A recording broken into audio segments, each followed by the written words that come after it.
I've been lucky enough to have ADK Microphones' entire solid-state T-FET lineup of mics here for the last few weeks, and what I've done is I've recorded a whole song using only ADK microphones. What we'll do is we'll go through source by source, and I'll tell you why I chose that mic and give you some sound samples, and at the end we'll build into the full song montage with full session files. First thing I want to do is just play you some acoustic guitar so you can hear these mics kind of from the darkest one to the brightest one and go through so you can kind of hear what each one sounds like and get an idea for their overall line. Let's take a listen to that.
Let's start with electric guitar. On electric for the close mic, I chose a Hamburg 67 and then put some room mics in stereo on each side of the amp with some Berlin 47s.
For the bass guitar amp, we chose to stick with the Hamburg 67 and get rid of the room mics, obviously. Let's just go back and forth between the line and just hearing the mic on the amp by itself.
For acoustic guitar, I chose a Vienna 12 since it's in the chorus and things might get a little messy. I wanted to make sure I had a very clear and articulate mic to come through a possibly busy mix.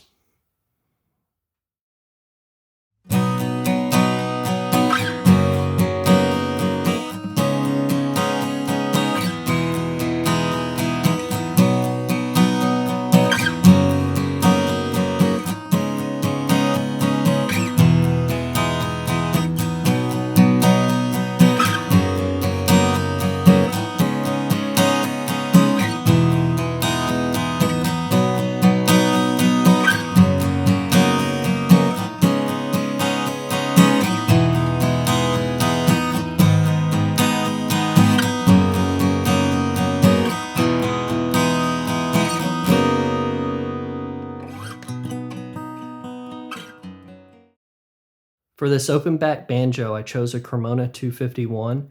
I still wanted something that was a little bit present on top, but these style microphones tend to be really open, yet deal with transients and harshness really well. It's a really sweet top end while still sounding open.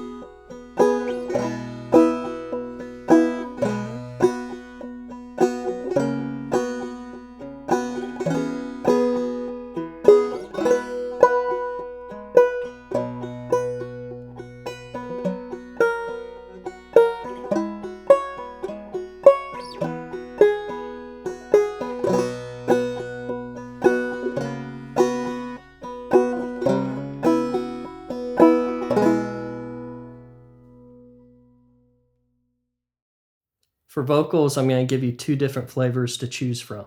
I finished Jude's EP last month and we used a C12 style microphone, so I knew that would work and chose to pick a Vienna 12 as the main vocal mic. I'm also giving you a Hamburg 67 as an opposite sounding end of the spectrum so you can compare and contrast. Me before you, don't know if I remember me before you. Driving down highways in the middle of the night, sure felt nice, but now I've put down those boots. And me before you had never been exposed to love and truth. Until the day I saw you smile, you said, boy, why don't you stay a while? And I did. Now we've been on this road for miles, and I can't help seeing myself and nobody else. It's you, girl. Me before you's driving way too fast. Me before you's got his head in the past. Me before you is a dark, cold, lonely night. And me before you always came in last, 'cause he ain't the guy that gets to wrap his arms around you, kiss you, make you laugh. Girl, I swear that I can't remember who I was me before you. Me before you, that boy was living life without a clue. Driving down highways in the middle of the night, it sure felt nice, but now I've put down those boots. And me before you was never able to heal these wounds. Until the day I saw you smile, you said, boy, why don't you stay a while? And I did. Now we've been on this road for miles, and I can't help seeing myself and nobody else. It's you, girl. You're going to end up with a lot of files for pianos on this session, so I figured it'd be a good idea to walk you through everything we did, because you're going to end up with 2 sets of mics on the grand piano that you're seeing behind me, as well as a set of mics on an upright piano. So let's walk through all of that. The first set of mics is a pair of Vienna 12s. I've organized them in a Bloomline array, so they're both in figure 8. This is going to give you quite a wide stereo field. The second set of mics is a pair of Berlin 47s in cardioid closer to the strings. This is going to give you a more direct and intimate tone so that you can mix and match between the 2 sets of mics. We had an idea to double up on the melodic piano part that you're going to hear in a lot of the verses. It's a really simple little run, so we decided to double that up on an upright piano as well. This piano is really unique. It's a very small, kind of tiny upright piano. It's a kawaii as well, but I hardly ever tune this, so you might get some cool chorus effects blending between the run on the grand piano and doubling it up on this one. So play around and see what you like best.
I might have forgotten to mention, but I've put the piano in MS with these 2 Munich M7s. This one's in cardioid, that's your mid signal. This one is in figure 8, and that's your side signal.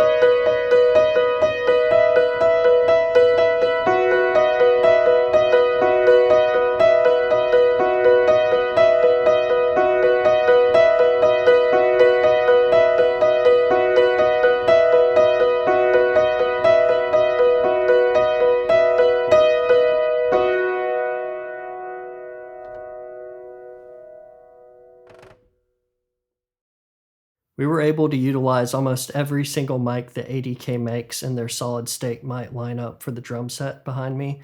Typically, you wouldn't use only condenser microphones for a drum session, but it was quite easy to pull that off considering all the options you have on the ADK mics between the polar patterns, your pads, and your roll-off.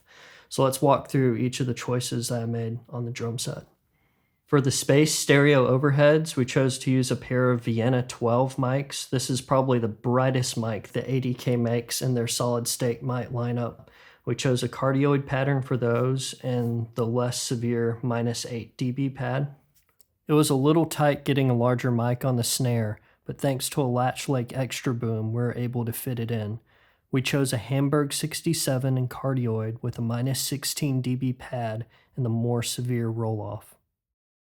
Toms were a pair of the Berlin 47 microphones in cardioid with the more severe minus 16 pad as well as the first roll-off setting. For kick drum, since I'm only using one microphone, I kind of split the difference and chose to use a Frankfurt 49 since it's got a really nice low end. I've got it in cardioid with the minus 16 pad. Now, since we don't have an inside and outside mic to kind of mix between, I kind of split the difference and moved the mic towards the top of the shell, angled in.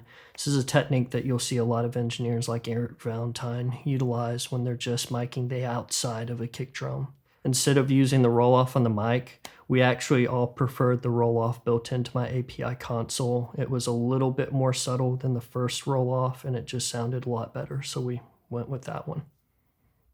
I'm almost always using a pair of ribbon mics to do drum rooms in my space, but in this instance, I chose the Munich M7s. I think they have a really sweet high end, and I really like what they do on the low end. It's punchy, but never really gets out of control. I put them in figure 8 just to kind of mimic a ribbon mic a little bit more since that's what I'm used to in here. That also gave me the ability to control the reflections a little bit more. When you put mics into figure 8, you also get a little bit of a roll off on the high end and a bit more exaggerated proximity effect, so it definitely added some beef to the signal.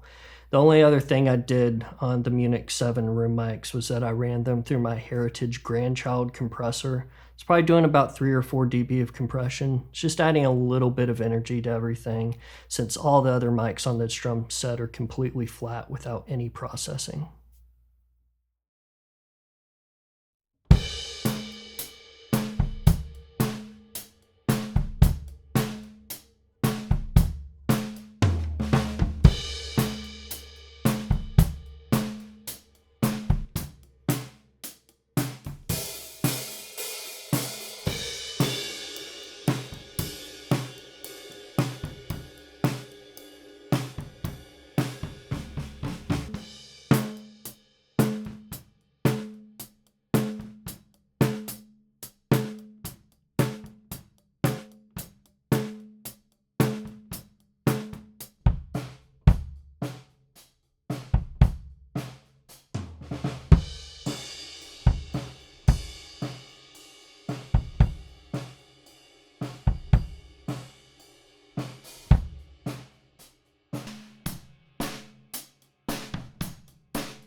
I want to talk about the snare drum very briefly.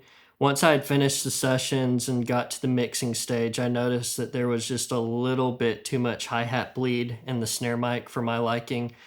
I knew this was a problem the day we were recording. I talked to Keith, the drummer, about it a little bit. He was playing really light sticks. He was playing really light on the hi-hats. The problem was in the choruses when the hi-hats were open and he started hitting. It's just a little too much bleed. And, unfortunately, that's just the reality of miking things this way. When you have a really tight drum set with a large diaphragm condenser on a snare and the hi-hats are like right here, just not much you can do about it. It's just the nature of the beast. So modern problems require modern solutions. I took about 5 minutes the next day. I came back in. I did a quick snare hit with the same mic, same position, same snare. And I'm going to give you a sample track that you can mix in just a little bit if you'd like. I found that I just wanted a little bit more snap and high end on the snare. And when I started EQing that into the original mic, just made the hi-hats bleed a little too much for my liking. So I'm not a fan of samples, but this is a sample of the same drum. I tuned it up just slightly because that was another change I wanted to make. After the fact, I was like, I wish I would have tuned the snare a little higher, but I think once you have that sample, you should be pretty set. So just realize there's a snare sample, same snare and everything. So use it if you'd like, but just the nature of doing things this way. Before we move to the full song montage, don't forget to download the full session files in the link in the video description. If you're a Pro Tools user, everything's already organized and laid out in a Pro Tools session for you. If you prefer to use another DAW, just go into the audio folder, drag all the files out into your DAW. Everything's bounced out from the top of the grid and it should work perfectly. Me before you, don't know if I remember me before you. Driving down highways in the middle of the night, it sure felt nice, but now I've put down those boots. And me before you had never been exposed to love and truth, until the day I saw you smile. You said, boy, why don't you stay a while? I did. Now we've been on this road for miles. I can't help seeing myself and nobody else. It's you, girl.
Me before you's got his head in the past. Me before you is a dark, cold, lonely night.